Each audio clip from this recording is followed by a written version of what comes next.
Boyu tamlı perisi gelir. Oy yarıp geldi may demek boğdumandan kursalar.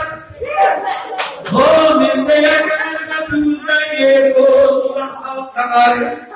Yedi bayanın ayı karşında. Ailemekten üstü bugün boyuna yetki gel. Samuradan ayladım göremedim gönlümde. O samuralım atakep bugün büyüyorlar olmak gerekenler.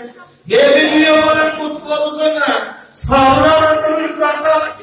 Cıra ailemekten apası caylemlerinde pansında. Kadının var gönlümde ailede var cansında. Bugün ailenek gönlünüzün baktını olsun diyenler bana onu bir tavır koyuyor.